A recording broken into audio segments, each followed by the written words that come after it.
আসসালামু আলাইকুম প্রিয় দর্শকবৃন্দ। আজ শুনব নবীজির কন্যা হযরত ফাতেমা রাদিয়াল্লাহু আনহা এর জীবনী। নাম ফাতেমা রাদিয়াল্লাহু আনহা জুরহা। উপার্জিত প্রিয় নবী হযরত মুহাম্মদ সাল্লাল্লাহু আলাইহি ওয়াসাল্লামের সর্বকনিষ্ঠ সাহাবীজাদি। এক নজরে হযরত ফাতেমা রাদিয়াল্লাহু আনহার জীবনী বর্ণনা। জন্মগ্রহণ: তিনি প্রিয় নবী সাল্লাল্লাহু আলাইহি ওয়াসাল্লামের নবুয়তের ৫ বছর পূর্বে নারিকেলের শিরোমণি বিবি খাদিজা রাদিয়াল্লাহু আনহার ৫০ বছর বয়ঃক্রমালে পবিত্র মক্কায় জন্মগ্রহণ করেন। বিবাহের পরবেলায় নবী কন্যা হযরত ফাতেমা রাদিয়াল্লাহু আনহার বয়স যখন ৫ বছর ১৫ মাস হয়েছিল, তখন হতে তার বিবাহের বলা আসতে যদি একটু শুরু আগে হলো। ফিরে আসতো, বিবাহের তার মা সময় কাঁদতে কাঁদতে বলে, আমার ছেলে ভালো হতে ছিল চেয়েছিল ২১ কিন্তু বছর। সময় পেল তার না। নবীজির এই কন্যার ঘটনার বয়স পর ছিল তার এলাকার ১৫ আরেক বছর ৫ যুবক, মাস। যার নাম সাইফ, সে ইহুদার গভীরভাবে বলতে ব্যথা চায়। প্রসিদ্ধ সে বলে, আমি আর মতে সব নষ্ট নবী করব না। দুলালী হযরত সেদিন থেকে ফাতেমা সে নামাজ রাদিয়াল্লাহু শুরু আনহার করে, তওবার ২৯ করতে বছর ফিরে আসে। বয়স ক্রমকালে সাইফ প্রিয় নবী মসজিদে এখন সাল্লাল্লাহু আলাইহি তাকে ওয়াসাল্লাম সবাই দেখে অবাক। ইহুদাম ইমাম বলেন, ত্যাগ মৃত্যু করেন। শিক্ষা দেয়, কিন্তু সময় ইহুদাম দিলে ত্যাগ নবীর নয়। আজই সময় কাল কখনো নিশ্চিত নয়। আপনি কি নিশ্চিত আজ রাতে আপনার শেষ রাত নয়? নবী কন্যা হযরত ফাতেমা রাদিয়াল্লাহু আনহার ২৯ বছর ৬ মাস বয়সে ইহুদান ত্যাগ করেন। ঈমান প্রত্যেক সাহাবী হযরত আব্বাস রাদিয়াল্লাহু আনহুর জানাজায় নামাজ পড়িয়েছিলেন। দাফন: তাকে জান্নাতুল বাকিতে দাফন করা হয়। আওলাদ: নবী কন্যা হযরত ফাতেমা রাদিয়াল্লাহু আনহার ৫ জন ছেলে মেয়ে: হাসান রাদিয়াল্লাহু আনহু ও ২ হুসাইন সাল্লাল্লাহু আলাইহি ওয়াসাল্লামের, ৩ মুহসিন রাদিয়াল্লাহু আনহু ও ৪ উম্মে কুলসুম রাদিয়াল্লাহু আনহা, ৫ জয়নব রাদিয়াল্লাহু আনহা। দেহাবয়ব: নবী কন্যা হযরত ফাতেমা রাদিয়াল্লাহু আনহার হুলিয়া মুবারকে প্রিয় নবী সাল্লাল্লাহু আলাইহি ওয়াসাল্লামের সাথে হুবহু মিল ছিল। মর্যাদা ও যোগ্যতা: হাদিসের কিতাবগুলোতে নবী দুলালী হযরত ফাতেমা রাদিয়াল্লাহু আনহা হতে ১৮টি বর্ণনা পাওয়া যায়।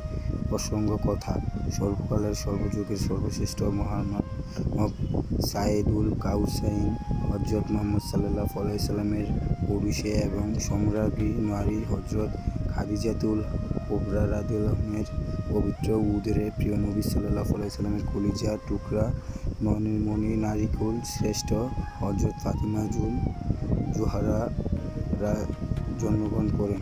প্রিয় নবী সাল্লাল্লাহু আলাইহি ওয়াসাল্লামের স্ত্রীগণের মধ্যে একমাত্র বিবি খাদিজা রাদিয়াল্লাহু আনহা বিবি মারিয়া কিবতিয়া রাদিয়াল্লাহু আনহার উদরের সন্তানই জন্মগ্রহণ করেন।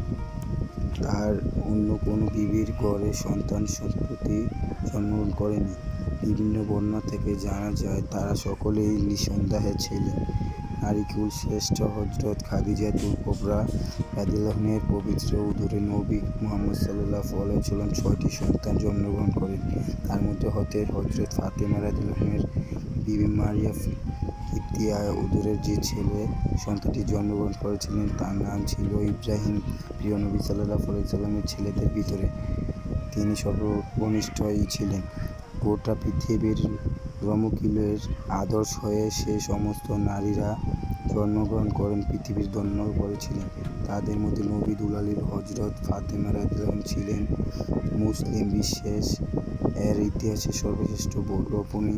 তবে এ কথা সর্বজন স্বীকৃত যে নবী কন্যা হযরত ফাতেমা রাদিয়াল্লাহু আনহা সর্বশ্রেষ্ঠ নারী হওয়ার পিছনে বেশ কিছু কারণ রয়েছে।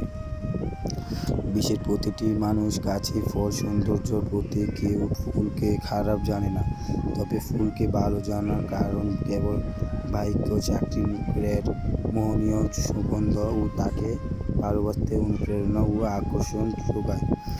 তদ্রূপই বিশ্ব মুসলিম নারীদের আদর্শের প্রতীক নবী দুলালী হযরত ফাতেমা রাদিয়াল্লাহু আনহার মধ্যে বাহ্যিক রূপ নগণ্য করার সমাবেশ ঘটেছিল বলেই তিনি মুসলিম বিশ্বের ইতিহাস তথা প্রতিটি মুসলিম নর-নারীর হৃদয়ের মণিকোঠায় মহিষা কেবল বিশ্ব মুসলিম নর-নারীর আদর্শের প্রতীক ছিলেন তা নয়, বরং তিনি ছিলেন নিখিল বিশ্বের ক্রান্তিকর্তা, সুপারিশের কাণ্ডারী। হযরত মুহাম্মদ সাল্লাল্লাহু আলাইহি ওয়াসাল্লামের নয়নের মণি কলিজার টুকরা প্রিয় নবী সাল্লাল্লাহু আলাইহি ওয়াসাল্লাম হৃদয়ের মাঝে যখনই আদরের কন্যা ফাতেমা কথা জোগাতো তখন তিনি শত ব্যস্ততার মধ্যে থাকলেও সব কিছু পরিত্যাগ করে প্রিয়তমা কন্যার একান্ত সান্নিধ্য যেতেন। এর মধ্যে দিয়ে সমগ্র জীবন কাটালে ও একটি মুহূর্তের জন্য আল্লাহর ইবাদত বন্দেগী হতে দূরে থাকতেন না, বরং তিনি 5 ওয়াক্ত নামাজ ও কোরআন তেলাওয়াত তাসবিহ তাহলিল ছাড়া রাতের আঁধারে ও নির্জনে বসে নফল নামাজ আদায় করতেন। সবচেয়ে বড় আশ্চর্য বিষয় হলেন তিনি কোনো সময় নিজের প্রয়োজনের কথা বলে রহমানুর রাহিমের দরবারে হাত পাতেননি, বরং তার পিতা বিশ্বনবী হযরত মুহাম্মদ সাল্লাল্লাহু আলাইহি ওয়াসাল্লামের গুনাহগার উম্মতের মুক্তির জন্য হামেশা চোখের পানিতে বুক ভাসাতেন। নবী জামাত হযরত আলী রাদিয়াল্লাহু আনহু বলেন, নবী দুলালী হযরত ফাতেমা রাদিয়াল্লাহু আনহা রাতের অধিকাংশ সময় ইবাদত বন্দেগীর মধ্যে অতিবাহিত করতেন। উম্মুল মুমিনিন হযরত আয়েশা সিদ্দিকা রাদিয়াল্লাহু আনহা বলেন, নবী দুলালী হযরত ফাতেমা রাদিয়াল্লাহু আনহা এত বেশি রহমানুর রাহিম আল্লাহর উপর নির্ভরশীল ছিলেন যে তিনি বছরের অধিকাংশ সময় রোজা রাখতেন আর রাতে নফল নামাজ এত বেশি আদায় করতেন যে রাতে মাত্র সামান্য সময় নিদ্রা যেতেন। প্রত্যেক সাহাবী হযরত সালমান ফারসি রাদিয়াল্লাহু আনহু বলেন, কোনো এক সময় আমি নবীর কন্যা হযরত ফাতেমা রাদিয়াল্লাহু আনহাকে এমন অবস্থায় দেখতে পেলাম, তার পবিত্র গায়ের বুড়ো আঙ্গুলের সঙ্গে পাখার দড়ি বেঁধে তিনি নিদ্রায়িত পুত্রকে বাতাস দিচ্ছেন, পবিত্র হাত দিয়ে তার জাতা উড়াচ্ছেন আর পবিত্র মুখ দিয়ে কালাম মুখস্থ করছেন। এনে ইবাদত বন্দেগী ও কঠোর সাধনার মধ্যে দিয়েই আল্লাহ তাআলা তার নিকট শ্রেষ্ঠ রক্ষণী বলে আখ্যায়িত হয়েছেন। আর মুসলিম বিশ্বের ইতিহাসে জগৎ করুণী বলে সমধিক পরিচিত হয়েছেন। হাসান রাদিয়াল্লাহু আনহুর খেলাফত লাভ। নবী কুলের শিরোমণি হযরত মুহাম্মদ সাল্লাল্লাহু আলাইহি ওয়াসাল্লামের সুপ্রিয় জামাত হযরত আলী রাদিয়াল্লাহু আনহুর শাহাদাত বরণ করার পরই তার বড় ছেলে হযরত ইমাম হাসান রাদিয়াল্লাহু আনহু পথে নির্বাচিত হলেন। হযরত ইমাম হাসান ছিলেন বেশ শান্তিপ্রিয়, হৃদয় মন ছিল উদার, ভরপুর দান, দক্ষিণা, ক্ষমা, করুণা ইত্যাদি সর্বদা বিরাজ করত তার অন্তর। যদ্য আসলে তিনি ছিলেন সর্বগুণে বিবেচিত একজন মহামানব। তার সারা জীবনের সাধনা হলো এই যে জনগণের মহাসুখে থাকুক, শত্রুপুত্র মন নিয়ে শান্তির নীড়ে রচনা করুক। অর্থ সম্পদের মোহ, ক্ষমতার লোভ, লালসা, বিলাসের আকাঙ্ক্ষা কখনো তার কল্পনায় আসেনি। তবু তখনকার পরিস্থিতির কথা ভেবে বাধ্য হয়েছিলেন খিলাফতের আসনে অধিষ্ঠিত হতে। উক্ত খবর যখনই আমিরে মারিয়া শুনতে পেল, তখন গড়ে হয়ে ইরাক আক্রমণ করল। নবীজির আদরের দৈত্য হযরত হাসান রাদিয়াল্লাহু আনহু ইসলাম বিরোধী সহ্য করতে পারলেন না।